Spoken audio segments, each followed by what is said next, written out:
for us right now is obviously Maxi going down. They said it was an ankle sprain at first. Then, we check the news later. Shams drops the bomb, fractured foot, out for 2 months, out indefinitely, probably 2 or 3 months. It's probably the same like Lively. Um, and that kind of speaks to the overall problem is I think I tweeted this before. Every game that we lose from here on out because we don't have another center or another power forward, I put on Nico Harrison personally. I feel like I've been tweeting it out too. This whole time where Lively's been out and obviously Luka's been out, we've just been playing like the reason we lose games is because we just get destroyed in Maxi Kleber center minutes. And I think I touched on this last podcast. The dude is out there just doing cardio. I love him to death. He used to be an insanely valuable piece for us as a stretch five. He just can't do it anymore. Um, Obviously he's been playing horrible. We almost lost that game because of Maxi Kleber minutes. Um, he was terrible. I mean, he's terrible against the Celtics. I think you and me were watching the game, and he was like -10 in like 6 minutes of play. It Right. was astonishing. Um, Yeah. It was so it like, was the surviving. ball, Yeah. yeah, the ball was tipped and you look up and he's minus 15, right? And Mhm. even in the Oklahoma City Dallas game, Shea had 15 points in the fourth quarter. And really what got him going was Maxi being on the floor and the lack of rim protection from that. Yeah. Um, Yep. It's we've seen the decline for months. For months. Like all Mavericks fans have seen it. It's not something like he's had an occasional good game. Obviously, every NBA player that plays 20 minutes a game is going to have an occasional good game. Like I hope. But Maxi was giving us zero production. We were just surviving the minutes. Like while he was on the court, we were just like, wow, I hope it's like the Shea minutes for you guys. Like it's like when Shea's not on the court, it's like when Cleve is on the court, we're just like, oh, hope we don't go down. Like, hope we don't give up a run here. It's right. we need we needed him going out does not hurt us necessarily, I think at all, especially with, we're going to talk about our new pickup that we got today, but really just refilling his spot with some production. I know we've talked about Kelly Olynyk is a name that's been thrown out there. Larry Nance. Mavs fans have been wanting Larry Nance for years, or for a couple of years at this point. Buy low value right now, coming off hand surgery. Um, and then Jalen Smith was a name that was thrown out there this week since the last pod. He's averaging 8.2 points, 5.4 rebounds in 15 minutes a game for the Bulls on 34% from three. He would be a perfect Maxi replacement. He can come in, play some small ball center. He can come in and play some four in some certain spots and really be effective for us. So really just we lost Maxi for however long, and hopefully we can still trade him or move off of him or get some value for him.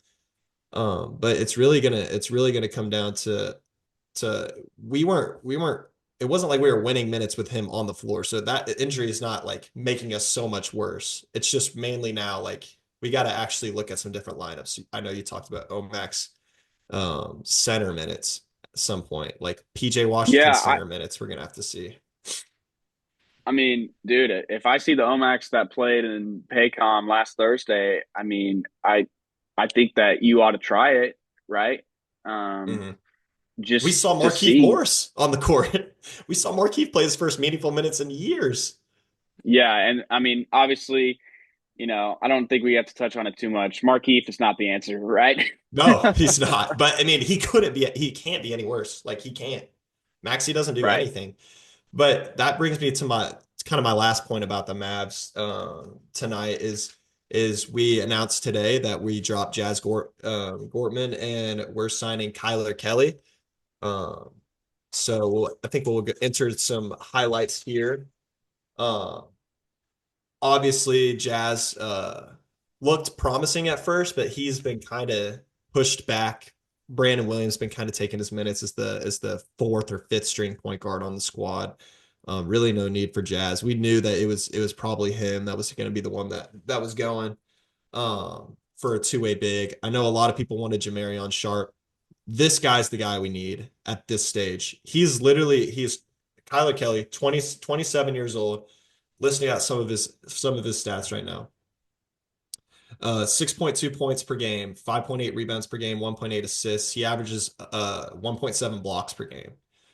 This guy was the 2023-2024 G League blocks leader. He averaged during that season, guess how many blocks he averaged a game How last much? season in the G League? 2.9 I don't a know. game. Oh wow, I was gonna say like 2.9 a three. game. Yeah, He that's a lot. he is he's got a 7'3" wingspan too. He's like crazy long, slim. He's built exactly like Chet, honestly. Like he's 7 foot, 7'3" wingspan. He probably weighs 220 pounds. He's a pick and roll big. You'll see in some of the highlights, like this is one of his games. He had some nice little floaters. He had some decent touch around the basket. He's very mobile. He's going to get out and run a transition. He's going to be able to keep up with bigs. You worry with him, the kind of stuff we worry about with Chet and Lively that are a little thinner centers. Is you can get bullied by the Jokic's, you can get bullied by the Vucevic's, the Nurkic's, the whoever you're playing on a daily night that has some strength in that spot. With that comes rebounding questions, but um, the kid's solid. He's going to be good. He's going to get his opportunity on our team with all these injuries. Yeah, And let's be real, like we're not going to be rolling the ball to him on the block. Like the kid's going to be setting screens, limited. rolling. Yeah, Yeah. very limited, controlled role. Um, Hmm. and call me old fashioned, but in basketball today, I'm still partial to a guy that's just gonna play good defense and rebound and play super hard at the center position, right? I mean, yeah. Um, at the end of the The day, that's still the bread and butter of the center position, mhm, and is what the Dallas Mavericks need, quite frankly, and yeah. what has been lacking from the three and no D from Maxi Kleber. So Yeah.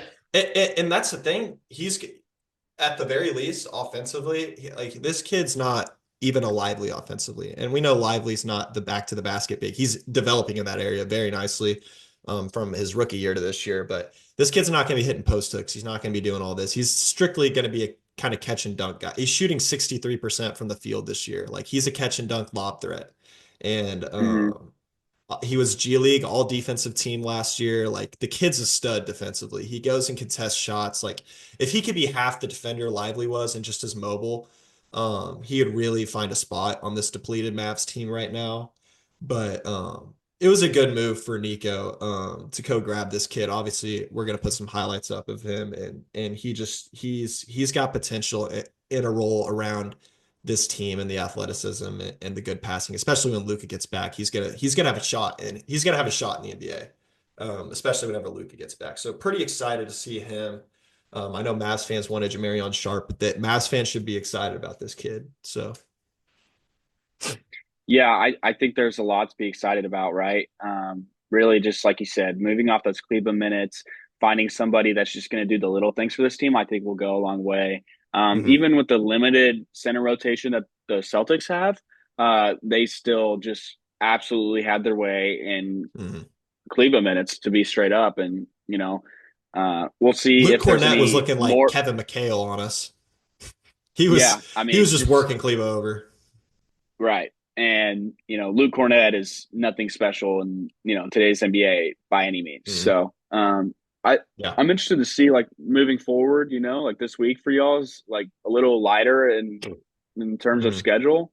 At least in the beginning part, like Yeah. playing Washington, on Monday at home, playing Pelicans on Wednesday. I'll be interested to see if this guy gets minutes. I really think Yeah. that knowing what J Kidd values out of players and what he likes out of his center position, quite frankly, from Gafford and Lively, like I could see this guy getting solid minutes, especially against a team like the Wizards.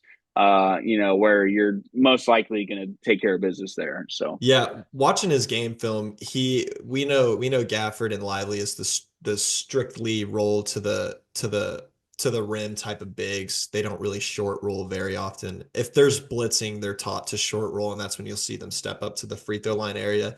This kid, when he sets some wing ball screens, he does like to kind of hover in that around the free throw line area, and he'll shoot the push floater, which we see, you know all about the push floater with Isaiah Hartenstein. He does yeah, it the best in the league.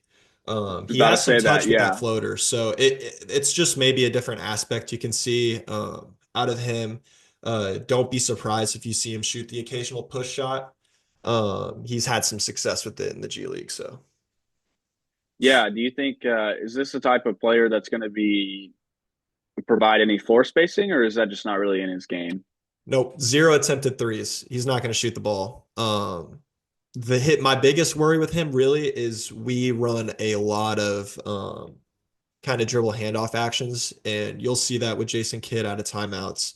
90% of it is kind of this off ball screening action with the big catching the ball at the elbow area, maybe the elbow extended area to the 3-point line. And with that, teams try to pressure, deny ball handlers. So you'll see like we run the same out of bounds play every game at least once, and it's we throw it to the center at the elbow extended, and then we get these double off ball action for Clay coming up, and it's a turnover probably 50% of the time because our bigs just hand it off and the guy runs through the lane or runs through the passing lane and steals it. This guy's going to struggle with keeping the pressure from the center position off him at the perimeter. He needs to get stronger on the perimeter. He's averaging almost 2 turnovers a game right now. So just he doesn't need to be making a whole lot of decisions with the ball. He needs to be setting screens, rolling to the basket, catching it, quick shots. And he's going to play defense. That's the big thing. He's going to play defense. Teams are not going to get shots at the rim very easily. Yeah, and like we kind of talked about and kind of harping on now, it's like that's the need for the Dallas Mavericks. Mm, So, any notes you have about Dallas's upcoming schedule? I mean, relatively light being Washington and New Orleans, but you're playing a pretty decent Pistons team on Friday, and then yeah. you got a little road trip Yeah. from 5 game road Detroit to trip to the East Cleveland Coast. Yeah. to yeah, And I don't even have it playing written down Cleveland. here. Yeah. I Yeah. can read No. it off real quick. Yeah. It's going Yeah. to Read it be off. little 5 game road trip, starting from New Orleans to Detroit to Cleveland to Philly to Boston. So Philly playing a little Yeah. bit better, but anytime you go, I mean, to Boston and Cleveland in the same road trip, with the way Detroit's playing better and Philly Yeah. as of late, like that's not an Hmm. easy time for the Yeah. Mavs. So Yeah. We'll see. Obviously we want to get those games against the Wizards and Pels. Like not good teams. Like we need to win those games. right, Those are the games we've been waiting for with our rough schedule right now that we need to take advantage of now. I know Najee Marshall out again tomorrow night. That's like his ninth game of the year with a sickness out, which I think is a little suspect. We can get into that later in the week if he's still sick. Um, but he's been struggling with sickness. We need to pick up these wins. We need to get the team going. I think tomorrow could be a really good Clay game. He's just had limited shot attempts. He hasn't been open because there's not been enough yeah, creation really for yeah, him. just looked like a lack of assertiveness from Clay against Boston. I mean, like I said, like we all know, Clay's not a type of guy that's really going to take you off the dribble or be an Mm-mm. on-ball creator for himself at all. He's never really been that guy in his career. And with the fully healthy Dallas Mavericks with Luka and Kyrie, he's going to get more than enough looks. Yeah. But He's struggling right now. yeah, Every time Luka's been out, he's struggled because obviously we're not relying on him to create his own shot. Like Spencer's not the right, best passer at that secondary ball handler position. Really, no one is that we have besides Luka is going to get people open looks. People are kind of just like Spencer can beat us, he'll beat us. Hardy wants to beat us, he'll beat us. Um, Definitely going to need a good Clay game, get some confidence going in. Mainly win these against these Pelicans, the Wizards. Obviously, a couple of East Coast games would be nice for us to get. Leave. You always want to leave around 500 on your away trips. You want to leave with as many wins as you have losses, and I feel like we can do that. It'll be just after that road trip is when I would hope Luca would be coming back. So after that road trip we survive, we get Luca back, then we're a-okay. But definitely need to start off with some wins against. I think we can go 3-0 this weekend, really, or 3-0 this week if we wanted to. So, or if we yeah. should go 3-0. If I think if even if y'all only go 3-3 in this next 6 game period, I think that's a Yeah. win for y'all. Mhm. Um, But it's scary, just looking at the standings, right? I mean, I know it's January, but you look around the Dallas Mavericks and Sacramento is a half game behind y'all at 10. Yep. Phoenix is playing better basketball after just trading for a big. Nick Um, Richards is playing well for them. Yeah. I mean, yeah, just it's dropped tightening up in the back end right now, for sure.